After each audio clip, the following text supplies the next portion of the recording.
It's June 15th, 1349, day 240 of the pestilence. London is dying. 8 months into the Great Mortality, right now at Cheapside, a death cart rattles past. The smell of quicklime and decay. Church bells stopped ringing weeks ago, too many dead to toll for. People went to bed healthy and woke up dying. Fever struck without warning. Dark swellings appeared within hours. Nobody knows when this ends. Right now they dig faster than they can bury. Let's walk through what's left of London. The pestilence came from the east, started in the Mongol steppes of Central Asia. Yersinia pestis, a bacterium of ruthless efficiency, living in marmot and ground squirrel populations for millennia. Climate disruption in the 1330s drove infected rodents toward human settlements. The leap happened along Silk Road trading posts. By 1346, it reached Kaffa on the Black Sea, where Khan Jani Beg's besieging Mongol army was dying by thousands. In desperation, he catapulted plague corpses over the walls. Biological warfare that doomed the city. Fleeing Genoese ships carried it west, docking at Messina in 1347. Then Genoa, Venice, Marseille. By 1348, it was spreading through England. A Gascon ship docked at Melcombe in Dorset, crew already dead on deck.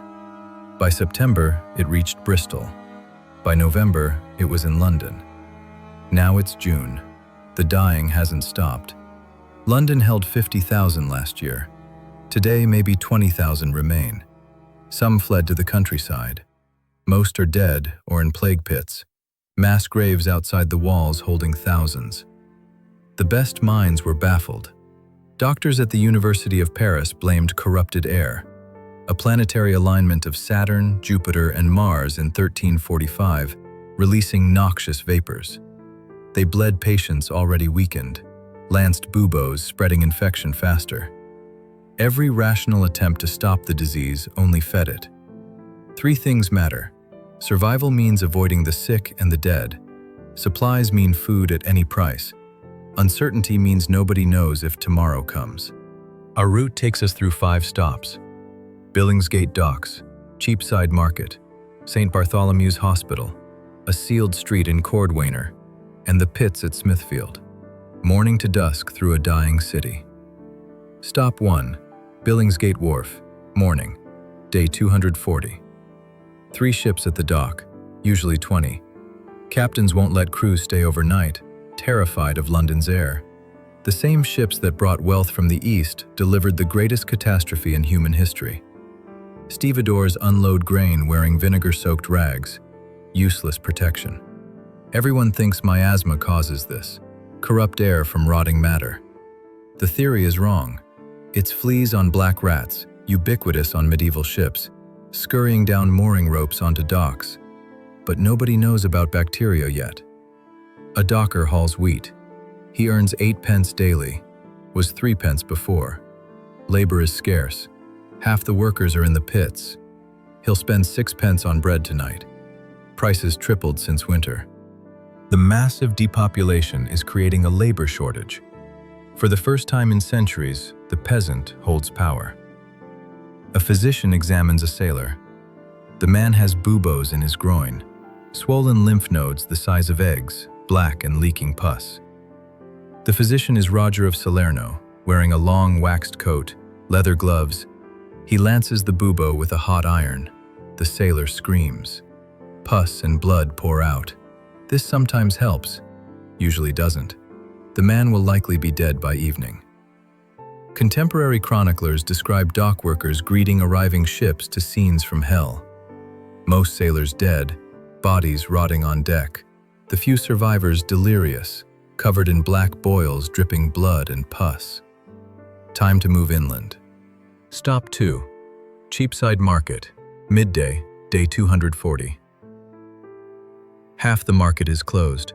Red crosses painted on doors, the mark of plague houses. If pestilence strikes your household, you're locked inside. 40 days quarantine. The Venetians invented the concept. 40 giorni. Most families don't survive 40 days. A baker sells loaves for 5 pence, triple the old price. His apprentice died yesterday. Exhaustion makes you vulnerable. Can't stop working. Stopping means thinking. A woman buys bread. She's a corpse washer, cleans bodies for burial. Earns 12 pence per corpse, was 2 pence before. She handles 30 bodies a week. Somehow hasn't gotten sick. The terror of contagion is so great that the most sacred bonds of humanity are severed. Fathers abandon sons. Wives leave husbands to die alone. A priest walks past carrying holy oil. Father William from St. Mary Le Beau. He's given last rites to 200 people since Christmas. Many priests fled in January. William stayed. He looks like death himself. Gray skin, sunken eyes, hands shaking. When prayers failed and priests died just as quickly as sinners, desperate radical piety emerged. Flagellant movements swept Northern Europe. Bands of men whipping themselves with iron-tipped scourges, hoping to appease God's wrath. Across the market, a fight breaks out. 2 men arguing over onions. The intricate machinery of medieval life has stopped. Laws ignored because there are no magistrates.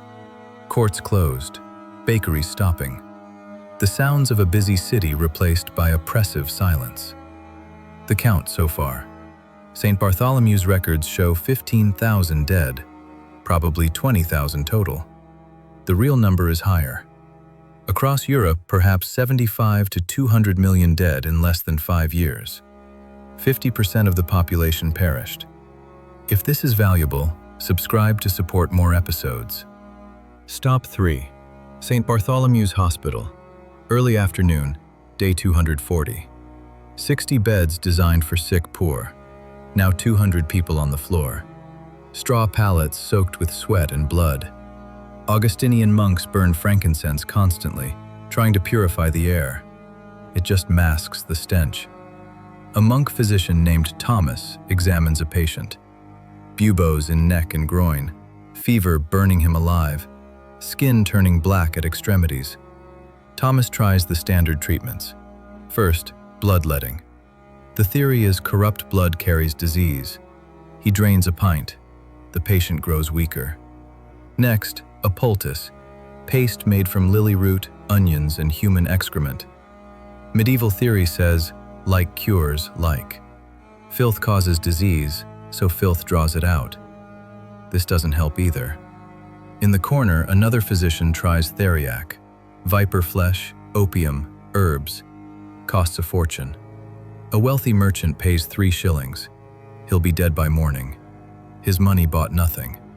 The realization that their best knowledge is useless creates profound psychological crisis. A young monk brings water. Edmund is 17. His whole family died in March, all in 1 week. He looks feverish himself, sweating despite the cool floor. He'll likely join his family soon. The pneumonic form is separated, 10 people coughing blood. This version spreads person to person, faster than bubonic. People flock to cathedrals praying for deliverance, massing together in processions, spreading the respiratory form faster. Stop 4. A sealed street in Cordwainer, mid-afternoon, day 240. 12 houses packed tight. 10 have red crosses. Families locked inside, some sick, some healthy, quarantined together. Theory is containment. In practice, it kills everyone. Through a shutter, a woman pleads. Her children are dead inside. She's healthy, wants out. The watchman refuses. Orders are orders. She screams. He walks away. You learn to ignore screaming. A child watches from an unmarked house. Thin face, hollow eyes. Her family hasn't caught it yet. They're starving, slowly. Bread costs too much. Ate their last food 2 days ago.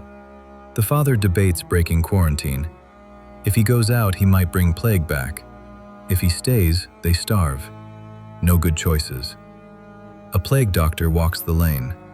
Wooden cane to examine patients without touching. He earns 15 shillings a week. Most last a month. This one survived 3 months. Remarkable luck. Stop 5. The plague pits at Smithfield. Dusk, day 240. Smithfield was a livestock market. Now it's London's largest burial ground. 3 enormous pits, 40 feet wide, 30 feet deep. Layers of corpses covered in quicklime. The pits never close. Contemporary chronicles describe eerie scenes: harvests rotting in fields, herds wandering aimlessly, wolves emboldened by lack of human presence. A death cart arrives. The carter stays drunk, only way to do this work. He dumps 8 bodies wrapped in cheap cloth, no coffins. These are poor, workers, servants, beggars. The dead piled up faster than they could be buried. Consecrated ground became full, leading to massive plague pits, bodies stacked like cordwood. A gravedigger spreads lime, earns 10 pence a day, triple the old rate, drinks heavily to numb himself. A priest says brief prayers, Latin mumbled quick. He's done this 1,000 times. The words mean nothing anymore.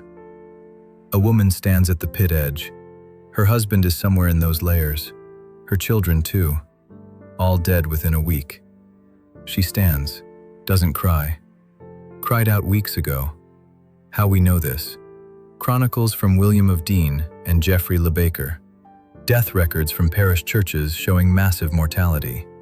Royal proclamations from Edward III about body disposal. Archaeological evidence from plague pit excavations in the 1980s and 2000s.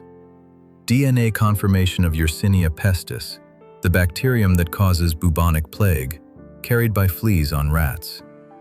Giovanni Boccaccio witnessed Florence lose 60% of its population, left us chilling accounts of social collapse. Gaps exist. Exact daily death tolls unknown. Individual experiences hard to verify. We reconstruct from multiple sources. AI visuals show one documented version. Dusk falls on London, day 240 of the Great Mortality. Death carts rattle. Plague pits fill. Survivors huddle in shuttered houses. The society that emerges will be fundamentally different. The golden age of the laborer born from ashes. Art becomes obsessed with death. The danse macabre, showing skeletons dancing kings, popes, and peasants to the grave. Death, the ultimate equalizer. Tomorrow the pestilence continues. Won't peak until autumn. Won't end until 1351. 3 years total, killing perhaps 40% of England. The rigid structures of serfdom will crack. Peasants demanding higher wages and better conditions. The path of death clearing ground for the slow emergence of the modern world. Tonight London is exhausted, terrified, breathing. Next time, the aftermath. How England rebuilt from ashes. For now, June 1349, London survives hour by hour, body by body, until the pestilence burns itself out or burns through everyone, whichever comes first.